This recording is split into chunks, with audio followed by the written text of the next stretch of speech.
The man across the aisle put down his newspaper and said my full name. I was lucid in a train carriage, watching the country slide past the windows in the wrong direction. I had seen 100 dream figures by then. Background people? Filler. I expected nothing from him. Then he told me the name of a town I had never been to, and a date, and asked if I was going to do anything about it. The lights in the carriage hummed. His face did not move the way a dreamed face moves. I felt the cold of the window glass against my shoulder, and the very particular sensation of being looked at by something that was looking back. That carriage is where most practitioners get their first real question. Not what is a dream figure, but which kind is this one, and what do I do with it? The popular books take one of two positions. Dream figures are projections of your own psyche, full stop. Or they are autonomous beings, full stop. Neither position survives serious practice. What you actually run into is a spectrum. At one end, the surface figures the dreaming mind generates to keep its story moving. At the other end, beings that feel genuinely other, with their own knowledge and their own coherent perspective. And between those poles, a long stretch of country, where the distinction is not clear and may not even be meaningful. For practical work, the metaphysics matters less than the discernment. You need to recognize what is standing in front of you and answer it the right way. There are 3 sketches you will use most. The first is what analytical psychology calls an autonomous complex, a piece of your own psyche split off and charged up enough to act on its own inside the dream. These figures carry something disowned. Rage you will not consciously acknowledge. Desire you have denied. Grief that never had anywhere to land. They show up threatening, monstrous, overwhelming. Because that is the only register loud enough to get past you. The giveaway is that the behavior is entirely reactive. It engages you as if engaging you were its whole reason for existing. A figure chasing you across open ground can transform the instant you decide to stop and turn around. Not because you defeated something out there. The figure was a reflection of your own orientation the whole time. You were running from the part of yourself you had been running from awake. So when a threatening figure shows up, do not reach for power to drive it off. That is the reflex, and it is wrong. Stabilize first. Plant the dream body. Feel the floor. Then turn toward the thing and ask what it is. Ask what it wants. And listen. What you hear will not always be comfortable. It will almost always be true. I had a figure tell me once in flat, unadorned language exactly what I had been refusing to admit about a relationship I was in. I woke at 4 in the morning and stared at the ceiling for a long time before I wrote it down. The relationship ended within the year. The figure had simply said it first, in a place where I could not change the subject. The complex knows what you will not let yourself know. Treat it as a hostile, and you lose the message. Treat it as a messenger, and the monster becomes the most honest counsel you will ever get. The second category is the archetypal figure. Older, more impersonal, vaster than a complex, and carrying the weight of myth. The wise elder, with no clear connection to anyone in your waking life. The death figure who arrives less as a threat than as a courier. The trickster who derails the dream's narrative in ways that feel almost amused. The God form that shows up with a charge you cannot trace to anybody you know. These figures feel different in the quality of their presence. They do not react to your movement the way a complex does. You shift, and they hold. You can feel the difference the way you can feel the difference between a stranger reciting a script and a stranger telling you something they actually came to say. When one of them arrives, do not try to control the encounter. Let it unfold.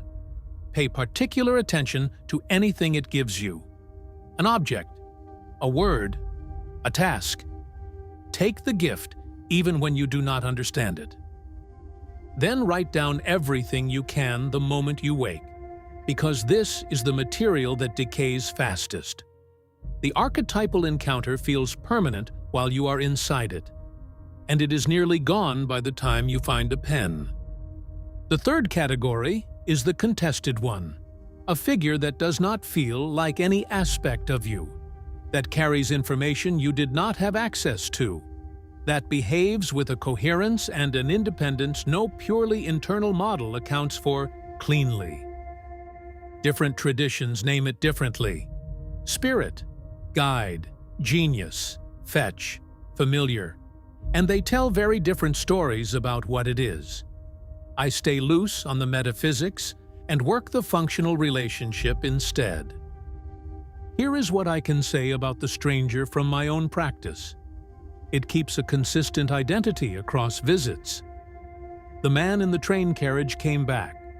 Same face, same flat way of looking, and once, months later, he referred to something he had told me before as if no time had passed. It sometimes says things that later turn out to be accurate, that you had no conscious way of knowing when it spoke.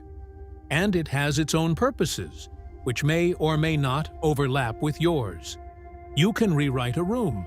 You cannot reliably rewrite the stranger. Working with one takes clear boundaries and the discipline not to project human virtues or human vices onto something that is not running on human rules. If the same entity returns, start treating it as an ongoing relationship. Do not trust it uncritically. Do not dismiss what it says either. Let trust build at the pace trust builds in any new relationship, slowly and with evidence. 3 figures, 3 different nights, and how I placed each one.